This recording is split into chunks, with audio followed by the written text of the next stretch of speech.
Hey, a wonderful afternoon to y'all. Jason Phillips, autoappraise.com. It is a not so comfortable 28 degrees out today. And we just pulled this half cab Bronco 1969 out. Engine hasn't had a chance to get warm yet. I think the water pump is at 73 degrees. It is cold out, so I'm getting ready to put my gloves on and go through it. It feels like 10 degrees today. Went around and did a digital paint meter test all around the vehicle, and magnetic adhesion was tested. And everywhere I laid this magnet, it stuck very nicely. Door corners are good. They're down at respectable levels. Oh, give me a read here. 7.5. Didn't find anything abusive on the paint and or body anywhere to be discussed. Doors open and close nice. Got to give that one a little bit of a kick. Got new rubber seals on it.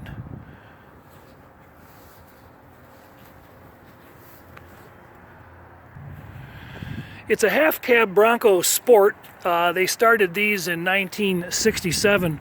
Originally, Ford introduced these Broncos to compete with the International Harvester Scout and the Jeep CJ5s. This was the first year for a 302. 69 was. You could get a 289 back as early as early 1966. They were originally released with Falcon six-cylinder engines. The engine bay is detailed nicely. There's a little bit of a sag in the clear back here on the firewall. Just a little bit of prep work in areas that you really don't notice that could have been feathered and blocked a little better, but nothing disgusting or obtrusive. Core support is really nice and clean. Those inner fenders you can see got all sandblasted and repainted. Looked like they were left in base and the rest of the body was cleared. No rust or decay showing anywhere underneath. We'll hop under it in just a minute. Original Ford yellow top coil with the little faux Bakelite connectors. Carburetor's properly tagged as an auto light unit. We're going to fire it up, let it warm up a little bit, and drive it around. It's column shift 3-speed manual.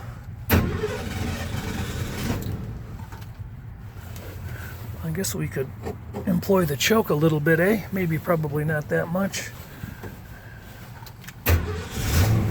Aha.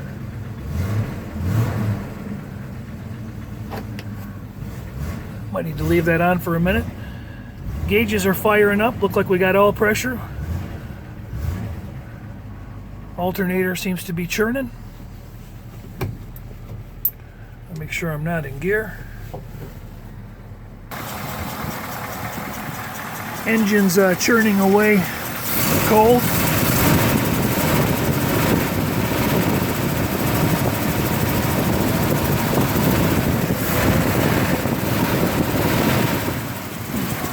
No obvious knocking going on. Can hear those lifters churning a little bit, but nothing too substantial. Maybe a little bit more lifter noise on this side as opposed to the other. No visible black or blue smoke. We got a little bit of condensation pouring out, as you would expect, because it is cold. Antifreeze was full and green. Oil was clean and full, and didn't see any real upper active leaks.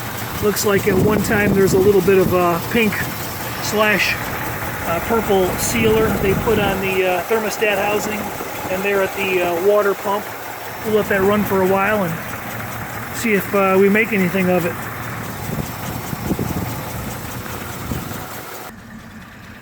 Even though they made between 19 and 20, almost 22,000 of these, they only made about 2,300 of these little half cabs, and so they're pretty rare, a little over 10%, I guess, of the production. The paint work was done very, very nice. A few small chips and or nicks or touch-ups that I can discuss and show on an exploded view.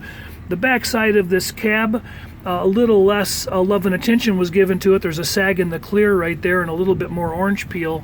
You can tell the bed was bead blasted, and they didn't go through and fill every single pit, but this was a truck.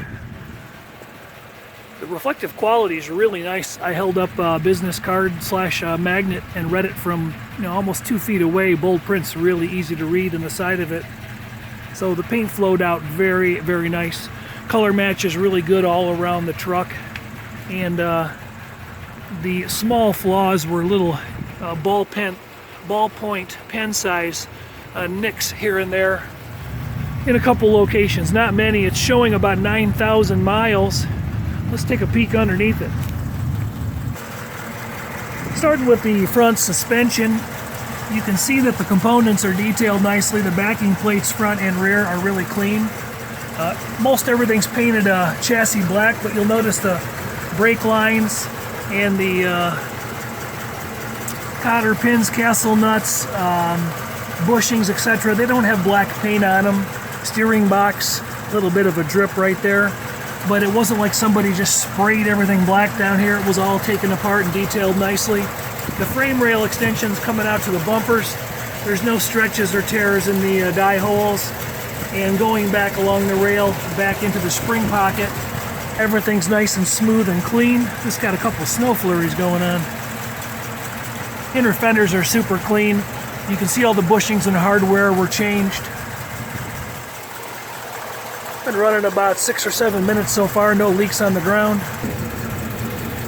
The front axle assembly is a Dana 30 is what they came equipped with, attached to a, I think it was a Dana 20 transfer case, and then you can see that's got new seals in it. U-joints look like they're in good shape, and then a Ford 9-inch rear end was the standard setup. I think the ratios were like 350 and 411 and like a 458 or 468, a really high ratio rear end. So that's why they ended up putting double gas tanks in them. This one's got dual tanks. I believe that became a standard option somewhere after 1966. Don't quote me on that, but I feel like I read that somewhere at one time. Got a little bit of an exhaust leak right there. That could probably stand to be tightened up because it looks like everything's brand new. Fuel lines, brake lines, parking brake assembly. It's all very, very nice. I know that's upside down, but we'll get a quick shot of the trim tag or the tag on the back of that transfer case so I can look at it later. Rear axle assembly is real clean. Again, the same description. Those U-bolts you can see are a slightly different color black than the axle. Looks like they may have loosened it and adjusted it just a bit to center it a little better in the back of the vehicle. There's some spare tire mounting hardware on the floor in the passenger side of the vehicle. We'll take a peek at. Frame rail extensions back here again. Duplicate description, duplicate scenario. Pinion snubbers were changed, and again, nice detail on the hardware of the shocks, the brake lines. You can see somebody didn't just put it together and spray it all black. So very nice quality level of restoration work was going on.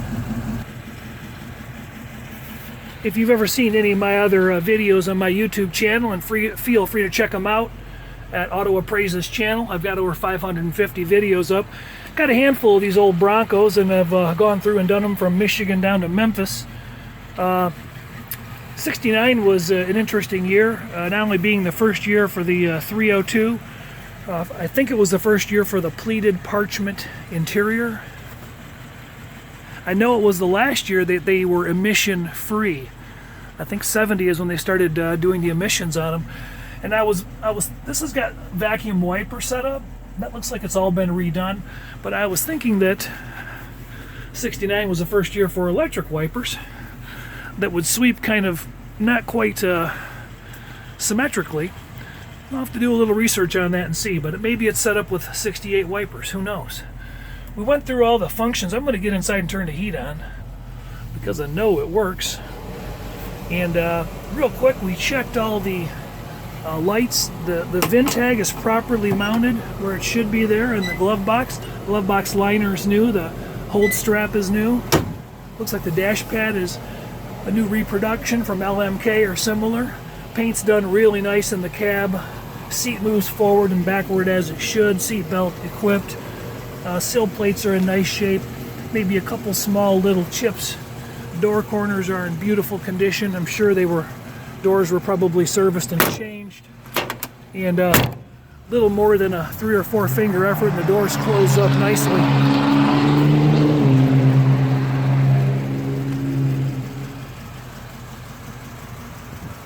So again, that sport package, that eventually, I think in 1970, became it wasn't just an option package. They bumped it up actually to a model. I think all the glass was changed in this. All the glass seals are certainly in excellent condition. There's a little bit of tiny general wear on some of the aluminum window surrounds and/or I think that's aluminum, and rain gutter. I'll show you on the other side, but nothing to be crying about really. Belt moldings and sweeps were all changed. Car light glass, so maybe those are OEM pieces. Mirrors are done up nice with new gaskets, door handles. Bumpers, I believe the bumpers are aluminum on these. Those are just reflectors, they're not marker lights on the sides. A little bit of delam on this mirror, just a little skosh. 15-inch steel wheels. The hubs aren't froze up. They're spinning freely. 30 by 9.5. I didn't just say that a minute ago. Wheels were repainted pretty nicely. A little bit of dry cracking going on in the tread pattern. I don't know if that's visible on the video or not. So the tires may eventually need service. They seem to be holding air fine for now. Over here on the other side, a little bit of a scuff there in the rain gutter.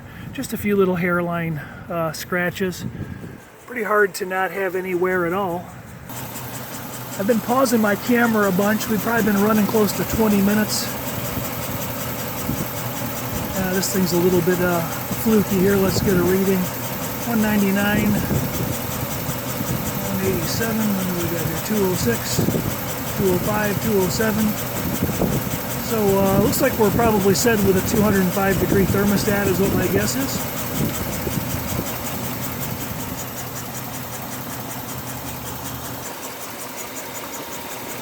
Hoses are still remaining soft. And 20 minutes later, I don't see where we're gathering any antifreeze or have any leakage issues to discuss.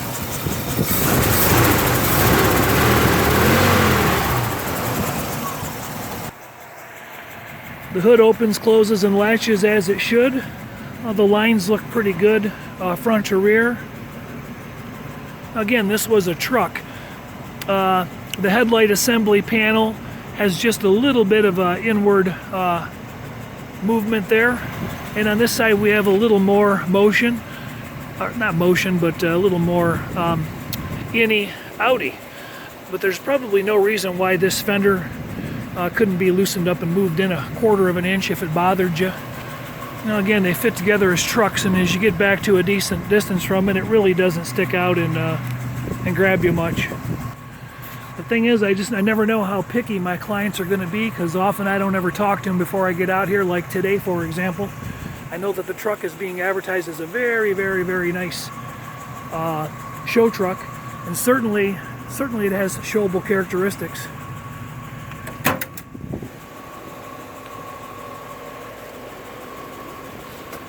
Considering what most of these look like when I go through them, somebody really spent a lot of time going through this.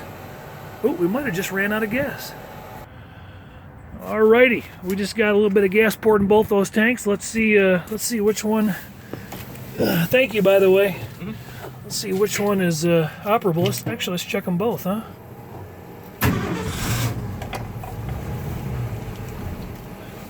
Maybe we're gonna need the help of the choke. And we are. Hey, thanks. Yeah, no problem. So I'm on the auxiliary tank right now. We put a little in the main, so we'll switch it over and see what we got. I only put about a gallon or two in each side, so I don't know if that gauge is gonna read us rather. Let me get a better light on it. Showing 9,011 miles. I'm assuming that got reset at the rebuild, but not really positive. Horn works. Got the original T-style shifter handle on the four-wheel drive selector. I think 303 ratio on the trans. The final drive was a 1-to-1.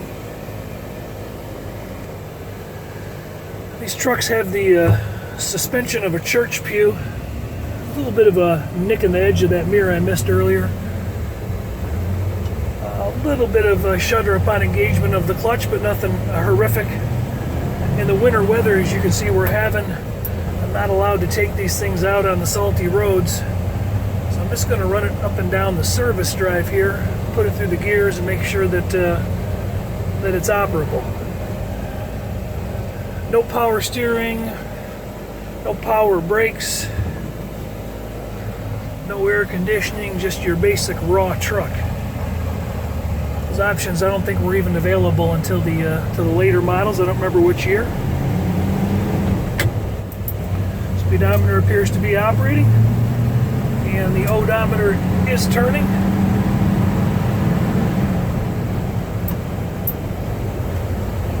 There we go. Okay, hands off the steering wheel, legs off of it. I'm heading straight down the road. I jab on the brakes. Truck's stopping in a nice straight fashion. So I'll turn the fan down a little bit if I can figure that out.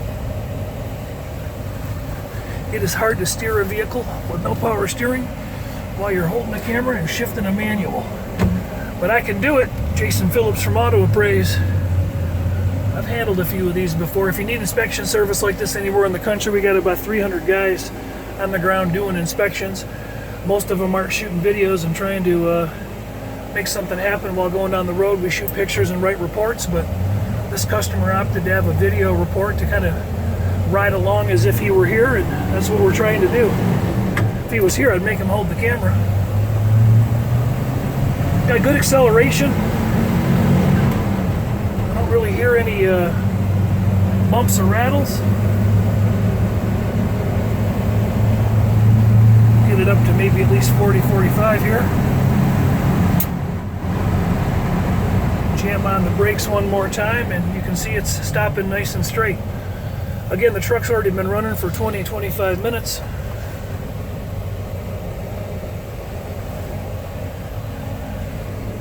Temperature gauge on the dash indicates, what does it indicate? Looks like about 190. Oil pressure is somewhere between 20 and 40 on that gauge if it's reliable.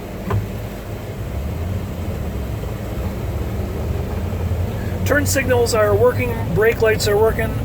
I put it in reverse and I was unable to get those to come on. I don't know if they're hooked up, or maybe you just needed somebody to jiggle the column shifter while I was messing around.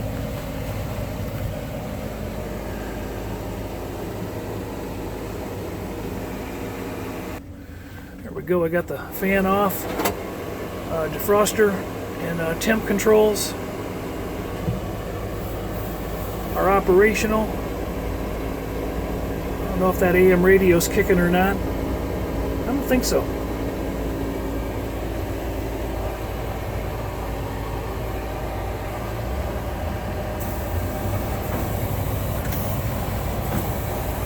Alright.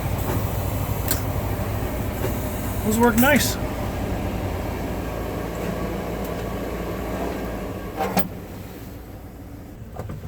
Just sticking it in reverse right now. A little bit of a shudder upon engagement, but the clutch feels like it's engaging right off the floor. Feels like it's in pretty good shape. Last thing I want to do is just jump out and engage the hubs. Since it's four-wheel drive, we want to make sure that it's four-wheel drive, right? Also, I don't recall if I noted, but the chrome is in all really nice shape. Dual tank setup is coming through on the left side. All the gaskets were changed, mirror, door handles, tail lights, etc. original style T-handle. Let's put it in 4 low and just nurse it through the parking lot a little bit. Make sure that it feels like it's spinning and engaging. Now you can hear the whine of the transfer case now.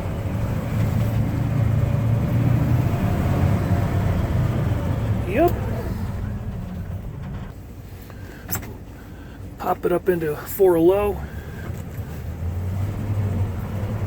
Oh yeah. This won't get you very good gas mileage, but it gets you up the side of a mountain probably. Alright, I'm satisfied. Alright, back into 2-wheel drive.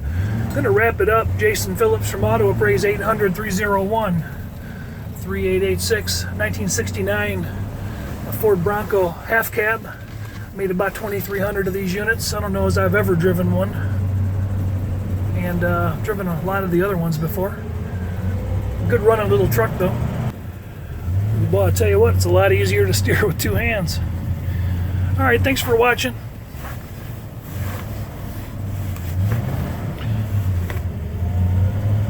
Pray that I don't jump a curb.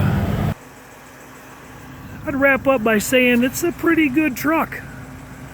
As rare as these half cabs are, I would say if a 2 or 2 plus vehicle would make you satisfied, if you were going to put this on the road and just drive it sparingly and take it to car shows, I think it would fit your lifestyle nicely.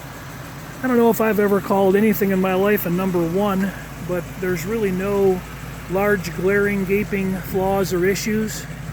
We did have a little bit of an exhaust leak. I think that can be tightened up. We got a little bit of lifter noise in the engine, but that could be an exhaust leak as well. No knocking, no smoking. Mechanically it seems to be sound. That's just drainage water. That didn't come from us, but let's take a quick peek and make sure there's nothing else coming out of it before we wrap up. Thanks for hanging out and watching. Let us know if we can be of service to you.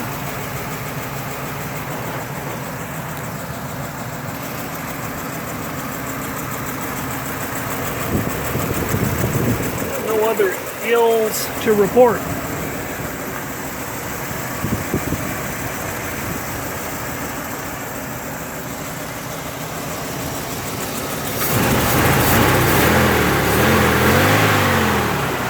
Actually, the engine's a bit quieter now. I think it just needed to run for a while.